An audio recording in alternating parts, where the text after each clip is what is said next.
Hi, my name's Julie Calverley. I'm really happy to be here today at the PMLD conference to talk to you about Knack. What Joe's asked me to do is give you a little bit of a tour of the Knack website. So that's what I'm going to do. So let's get started. Here I'm showing you the homepage of our website. So we really wanted to create a warm and welcoming place for people to come to find information about this area. And the motivation behind that was realizing that for us to be able to provide good emotional care to other people, we need to be emotionally nurtured ourselves. So I felt like it was really nice for people to feel like they were coming to a website that was pleasing to the eye and perhaps feeling like a little bit of escapism from some of the stresses of day-to-day life. So try to use lots of really beautiful images to help us to get a sense of that. Now in a bit I'm going to show you a range of guidance that we have available on the website. This is all free for you to access, and they're how-to guides, how to provide emotionally nurturing experiences to people that don't require any special equipment and don't require any specific training. We set up last year, and this was during the pandemic, and at that time it felt like what was possible to achieve was gathering together these pieces of guidance that help people to know what type of experiences and strategies they can offer within their own homes and services to people on a daily basis. However, what we also realise is it's really important that people have the skills and the understanding to underpin the facilitation of those experiences. So the people we're thinking about with severe or profound intellectual disabilities are very much reliant on the way that we facilitate an experience, and that's what will determine whether it will be emotionally nurturing or not. So actually going back to this picture here and thinking about perhaps a lovely walk in the park, that could be emotionally beneficial and nurturing if the person supporting an individual on that walk were interacting with them in a positive way and being really responsive to their communication attempts and to their needs. However, it wouldn't be so emotionally nurturing if that person wasn't engaged and if they were perhaps distracted on their mobile phone and not really interacting with the person, being responsive to what they were showing them. So the skills and the understanding and perhaps the principles, we could say, that underpin all of the guidance on the website, really, to me, they're the most important part. So we're going to have a look at that in a moment, but just to see what we've got on the rest of our homepage, we've got access there to the guidance and also to the research and evidence that underpins the guidance. So all of the guidance that's on the website has been selected because there is research evidence to show that that type of experience can be beneficial to our emotional well-being. Now that research has been carried out on people who don't have learning disabilities, but our argument is that if it's good for people, why wouldn't those things be good for somebody with a severe or profound intellectual disability, as long as, of course, that individual's needs and wishes have been appropriately assessed and that we continue to be alert to and vigilant for all of the signs of communication that they're giving us to determine what their wants are and what their needs are. So our vision is for the emotional and mental health needs of children and adults with severe and profound intellectual disabilities to be recognised, cared for, and this is about using the latest evidence in neuroscience-based practices. So as I've already said, there is good research out there now to show us that the things that we can do that involve our body, that involve senses and our interactions can be hugely beneficial to our emotional well-being. And so these things we often incorporate into our daily lives, and we might consider them to be self-care practices. But for the people we're thinking about today, those people are going to need support from us to be able to access those kinds of experiences. So it's more about how can we adapt those to be suitable and appropriate for that group of people. And throughout the website, you'll have access to these 8 categories of experiences, which we're going to have a delve into a moment. So these categories: arts and creativity, interactions and relationships, mindfulness, movement, music, nature, senses and touch. These have all derived from that research evidence that tells us that these things can be beneficial to our emotional well-being. This is about promoting good emotional well-being. It's not about assessing and treating when someone has a mental health problem. So the guidance that we're providing is not a substitute for clinical assessment and treatment, and where we have concerns about an individual's mental well-being, it's really important that you seek that specialist support for help and advice.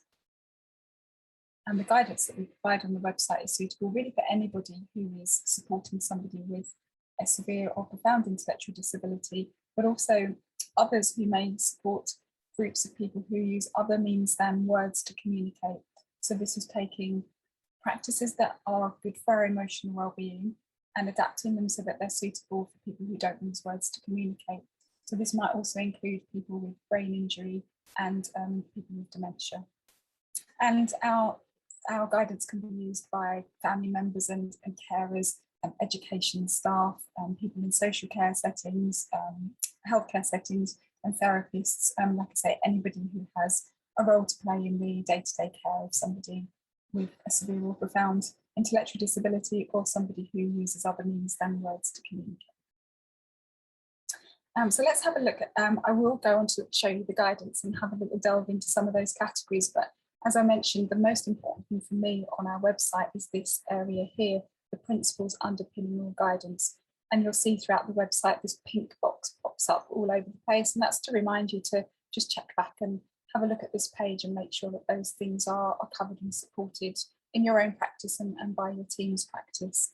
So let's have a look at this page.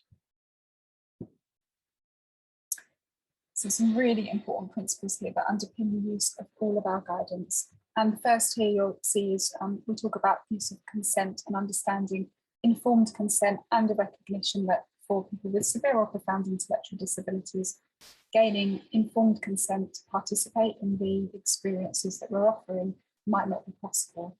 So what we can do instead is think about this term implied assent and how we can observe the person's non-verbal communications and cues and signals and interpret from those what they're telling us about whether that person is assenting to what we're offering or saying no, dissenting to it, saying that they're not comfortable with it, they don't like it.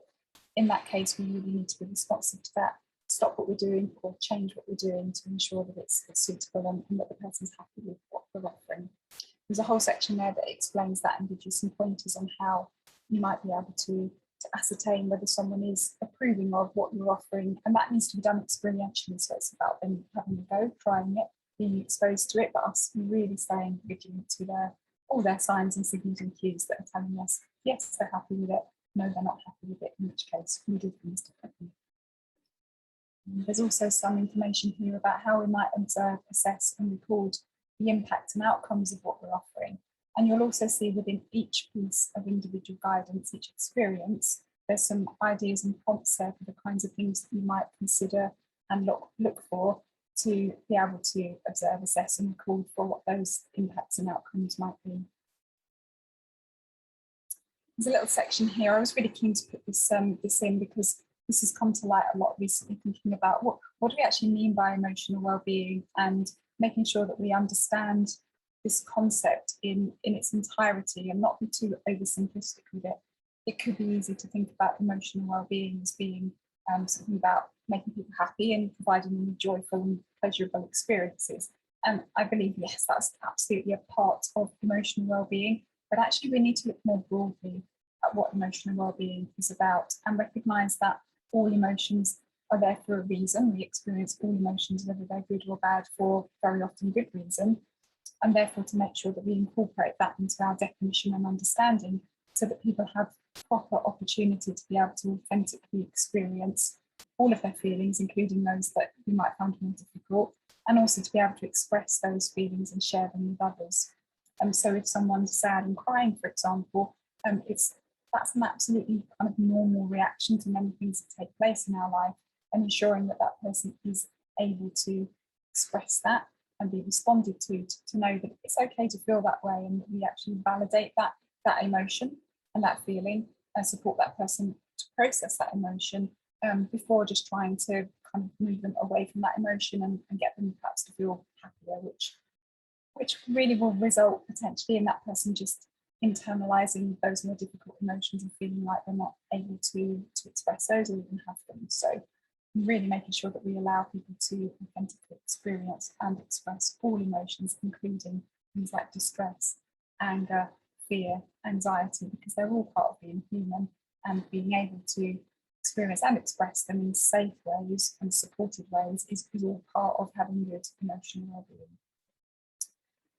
And just moving up on the same page, there's also some information about how you actually can use the guidance. So we've been really clear here that the guidance, though you don't need special training to actually put the guidance into practice because it's all laid out in step-by-step instructions, it is really important that it's facilitated by people who know that person well and are able to recognise and interpret their non-verbal communication sufficiently that they can pick up on those signs and signals when the person might not be happy with what's going on.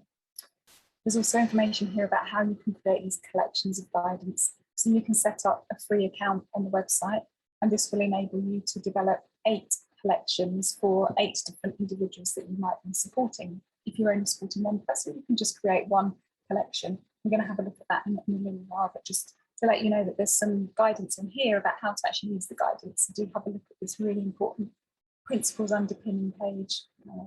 So in that guidance page, and on the same page, you've got these principles underpinning all guidance, and you can access that with the pink button. So look out for that on the website. And so let's move on now to have a look at that guidance. And here it is. You can access the guidance through different pages on the website wherever you see these 8 circles. And all you have to do is click on one of the circles. So let's just take one. Let's go for the nature category. So I'm going to click on the circle. And you'll see then that will take us to a page all about nature. So within this page, we have got some different experiences that could enable you to provide or facilitate an emotionally nurturing experience for somebody you support, all related to nature. And underneath, you'll also find some information about the research evidence that underpins this idea that we can use nature to be emotionally beneficial. So you can have a look, browse through. So let's have a look at getting closer to wildlife. And you just click on that piece of guidance, and then that will pull up your step-by-step guidance and instructions, a little bit of an introduction, and then some information about what you need and what to observe, assess, and record. So the idea is that each of these pieces of guidance is really simple and easy to follow. We really wanted to achieve something where you feel like you can pick it up, have a read through, maybe read through a couple of times and think, yeah, I can give that a go and try it out. They should be safe to use if you use any with the training and understanding of working with the people you're supporting. See how it goes, see what kind of impact those experiences have on each person you're supporting. If the person likes it, do it again. If they don't like it, look at how it could be adjusted or changed, or don't do it, do something different instead. We'll see, as you've seen in the previous page, let's go back to that. There's lots and lots of different experiences you can choose from, so it's about picking what works for each person you're supporting. And let's have a look at which one, the images of nature. Another one here. So click on the images of nature and you will see again, here's the guidance. So there's a little bit of an introduction sentence or two, and then some information about what you actually need to gather together. And these should all be things that you've got easy access to and that aren't expensive. And then again, the step-by-step instructions on how you can actually facilitate that experience. On many of the pieces of guidance, there's also links to other websites where you can find video information or even video guidance on how to facilitate that experience. And then some ideas about what to observe, assess, and record. So let's go back to the full guidance page again, and maybe have a look in another category. Let's have a look at movement.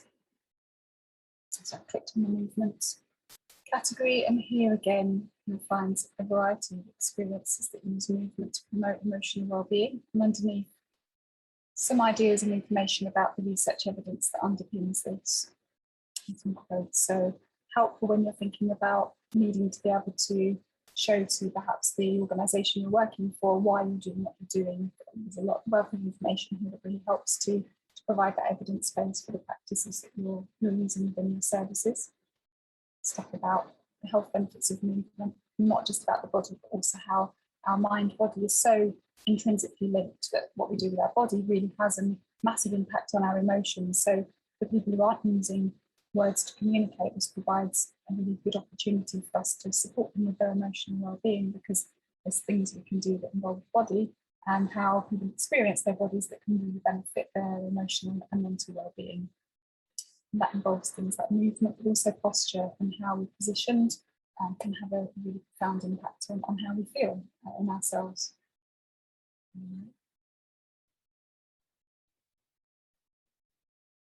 Okay, so I'm now going to show you how you can go about developing a collection of experiences for somebody that you're supporting.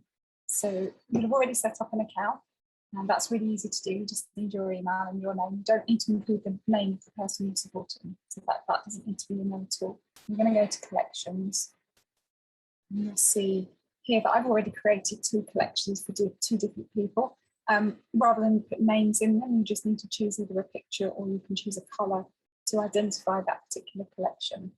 And you do that by clicking on Create Collection, and then it pulls up this list of identifiers for you to choose from. So you've got a whole range of different pictures here, lots of animals, items from nature, or colours that you can use to create a collection. So let's set up let's just create a tiger collection. So you literally just click on the plus, say you'd like to add the collection, and there you go, you've got a new collection that's titled Tiger. And then in order to actually add pieces of guidance to this, it's like creating a collection of favourites here. You just click on Add More Guidance, and then you can go back and browse through those pieces of guidance again through those 8 different categories and choose which ones you want to include in that person's profile. So if we have a look in the mindfulness category, and it might be for this particular person who we've given the Tiger collection to, but we think that having assessed their needs, assessed their preferences and so on, but actually some form of mindfulness experience could be beneficial for their well-being. So we could maybe have a go with the supported body scan, and then we just add to collection, and then you would click on the tiger, click there, and it would show a tick, and that shows that you've added that piece of guidance to that person's collection. So here's some I've made earlier already, just to show you what that would look like. So with the pink collection, you can click on View Collection, and here you'll see pieces of guidance, experiences that I've added earlier on. So this kind of creates a menu of wellbeing experiences for an individual, and this includes things like sharing experiences as personal stories, and sea-themed musical soundscape, and creating painting and card making, so artistic activities. There's also things about communication, it's so important for our emotional well-being, dance activities, how we can use touch to support emotional well-being, and lots more there too. And then if you find the person likes it, keep it in their collection. If you find that one's not working so well, then just delete it from their collection and try something different.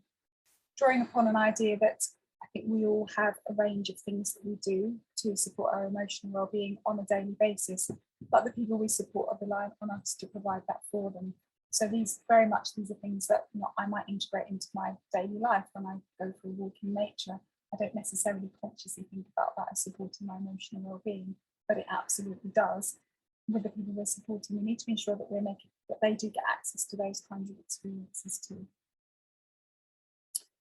Okay, so moving on to, let's have a look at some other areas of the website. If we have a look a little bit more about Knackers as an organisation, I can tell you a little bit more about who we are.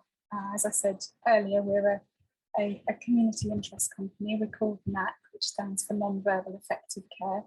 And we operate in a not-for-profit way. So everybody who is working with us is working in a voluntary capacity at the moment. We started out by developing these pieces of guidance and tools and strategies and practices to support emotional well-being. And what we're looking at more now is how to actually support the implementation of those through our training. So we've started to develop some training programs. So do have a look at those and do come along and join us on some of those training programs. We realise that quality of the experience a person receives is so much going to be about the skills that a person has who's facilitating that. So we want to make sure that we really provide enough support to enable individuals to be able to deliver that kind of effectively. Let's have a look at the team and introduce you to some members of the team that we have on board with Knack. So you've met me already. I'm the founder director, at the moment working with the organisation in the voluntary capacity, as is everybody who works with Knack at the moment. We're hoping to be able to move on from that and to be able to gain more resources to be able to develop what we're doing more and disseminate it more. But at the moment, we're operating in an entirely voluntary capacity. We've got Karen, who's our Practice Development Director, and Dav, our Financial Director, and this is Annabelle, our Director and Accounts and Bookkeeping Lead. And in addition to these people, we have a wonderful team of collaborators who support us in a whole variety of ways. So do check out this page of collaborators and you'll get a sense of kind of the vast range really of skills and experience that people are bringing to the organisation. We'd like to have some more family members involved, so do get in touch with us if you would be interested in joining our team, because it would be lovely to have more family members involved in the team. And we also have this group of people who I describe as the professional advisory panel, our NACPAT. And these are people who check the guidance. So every piece of guidance that you see on our website has been checked by at least one of the people on our professional advisory panel. So these people are there to check primarily for safety, to make sure that the guidance that we're providing is going to be safe for people to use, but they're just generally quality checking it. Do get in contact with us if we can help you. We do provide training and consultancy. We can do that in service, we can do that online. So we have a whole variety of methods and models by which we can support organisations. We're also currently developing a new website which will have training and learning resources on which you can access online. So watch out for that. And on that note, if you want to stay in touch with us, then please do sign up for our e-newsletter. So you'll see that link under the contact menu. Sign up for our e-newsletter. You won't be bombarded. We send just 1 or 2 newsletters a month. But that way you can keep in touch with anything new that's taking place, any events that we're putting on, and any training courses that are upcoming. So finally, I'd just like to extend an invitation to any of you to get involved if you'd like to. There's a whole variety of ways that you can get involved with NAC. We'd love to hear from you if you have an idea for a piece of guidance on an emotional wellbeing experience that we could include on our website. If you'd like to give us some feedback, if you've used the website and you've got some feedback to give us, we'd be really grateful to hear from you. Do follow us on Facebook and Twitter and LinkedIn if you use those platforms too. And some other ideas here about how you can get involved with volunteering, becoming a director.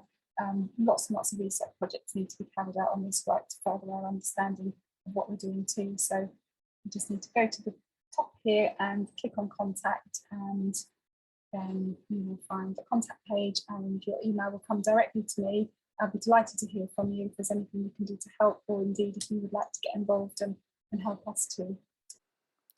Thanks ever so much for listening. Take care, enjoy the rest of the conference, and we hope to see you soon. Bye.